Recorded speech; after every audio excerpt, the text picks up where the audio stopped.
Welcome once again to the show. I'm Ohemaa Serwaa Brakatu. Today we have a very fun topic for you, and it's all about commitment. We will weigh the pros and cons and we will try as much as possible to get everything through before the end of the show. To partake on our show or share your ideas or views, you can send us an email via swj@yenghana.com. And to sponsor the show or to partner with us, you can send us an email via the same email address. That's swj@yenghana.com. Without further ado, ladies and gentlemen, welcome to Share with Gina.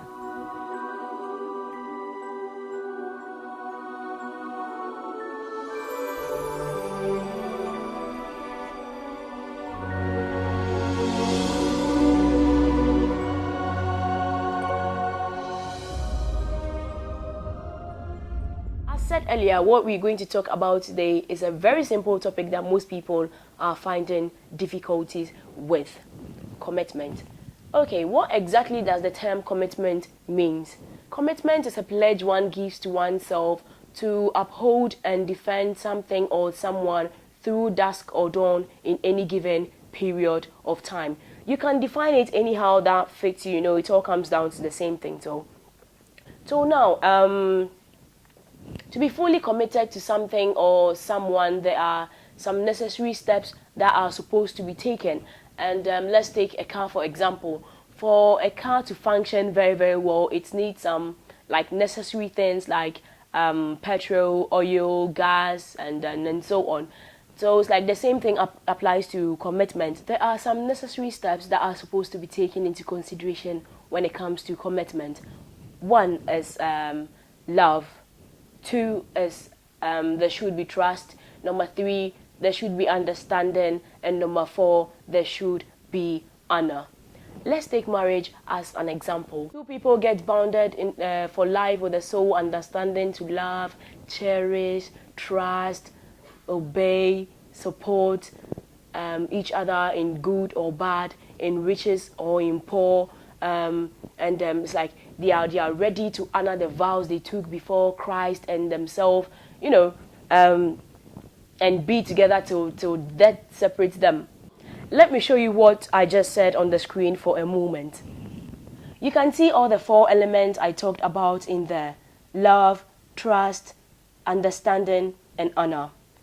And it doesn't solely apply to marriage, but it applies to anything else that involves the act of commitment, like friendship, salvation, material things, and many more.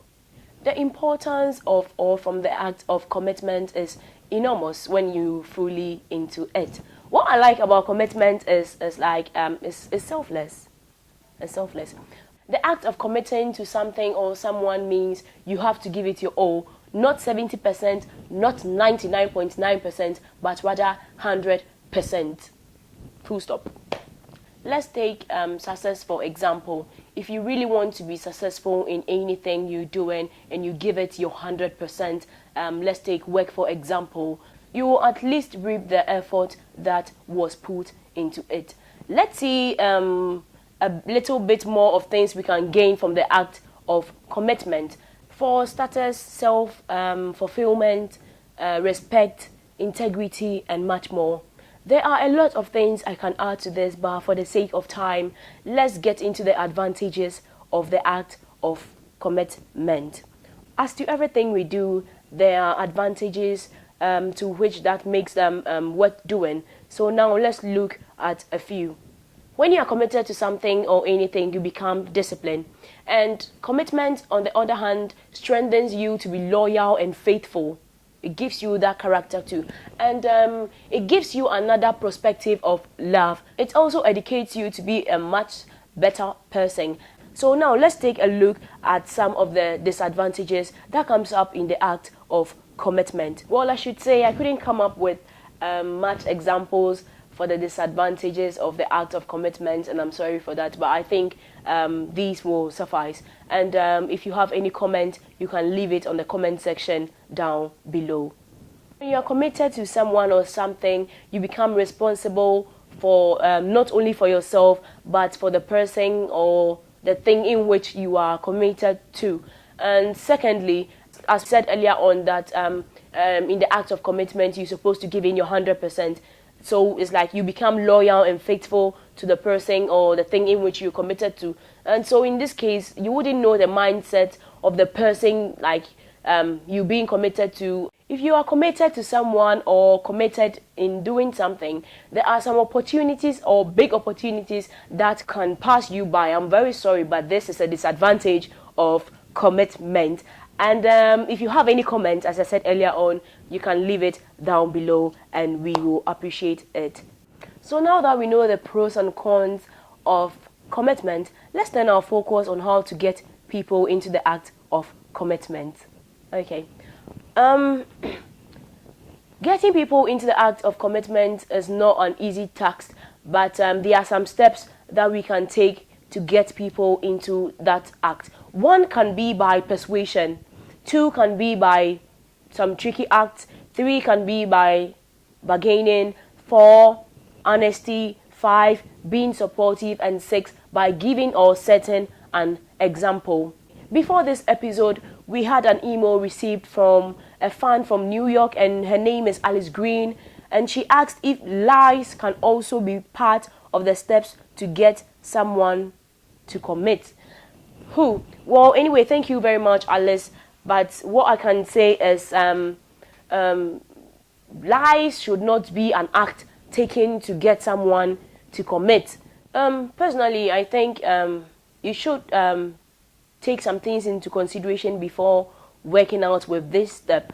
I don't believe in lies, and I don't think you should lie to anyone to get them into doing something, because even if you lie to them and they accept and do whatever you ask them, or lied to them and they are doing, if they find out that like you lied to them, they will stop whatever they were doing, and that is even going to end up your relationship with that person, or it's not going to have a happy ending. So I don't think you should add lies to the steps in taking to get people into the act of commitment. Let's take education for example.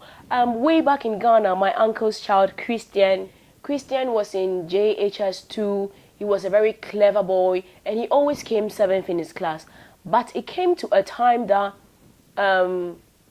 any time after school, he wouldn't come home to study or rehearse whatever was taught at school. He always went to a friend's house to play. That time, I think there was this game for the guys that they called, I think Sega, or I think it's Sega. Okay. He always went there to play that game, but we didn't understand why he always went there after school. And since then, his performance kept dropping till from the 6th position he came to the 17th position out of a total class of 42 students. My uncle and his wife didn't understand why the sudden change of Christian. So they went to his friend's house in which he stayed after school to ask like what was going on and warned them not to allow Christian to their house anymore.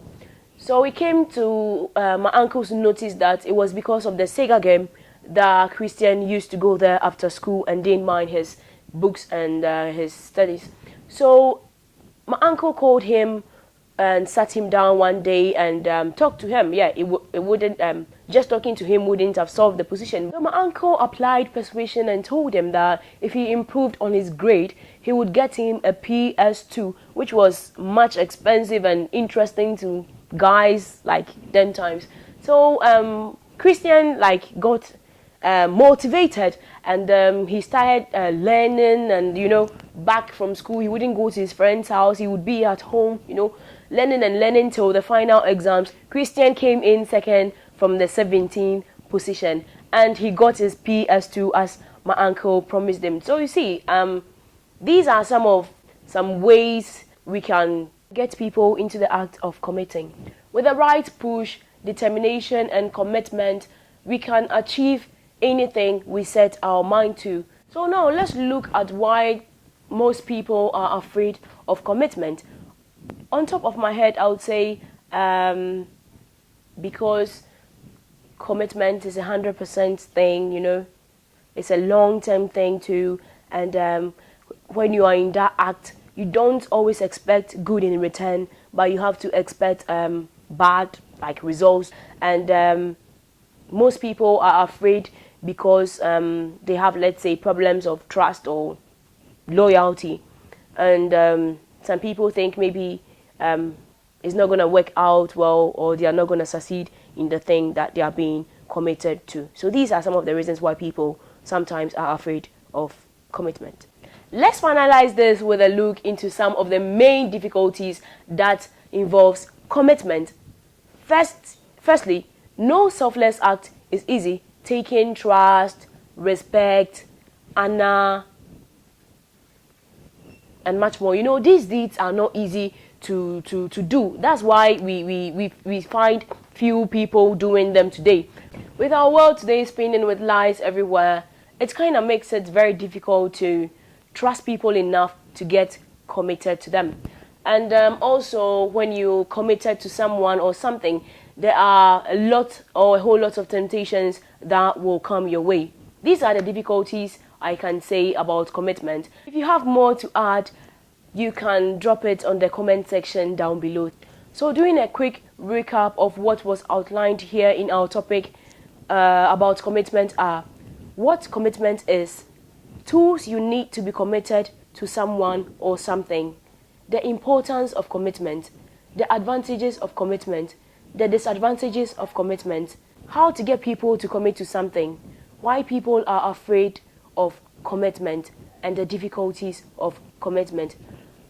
To partner or help sponsor this show, you can send us an email via swj@yenghana.com, or to be part of our next episode, which is going to be about things we should consider before we say I do. You can send us an email via the same address, that's swj@yenghana.com, and we will have your views on the show. If you like this video or the message that it carries, you can hit the subscribe button below, and you can also like it and share it via the numerous social networks. Thank you very much. It will help us a lot.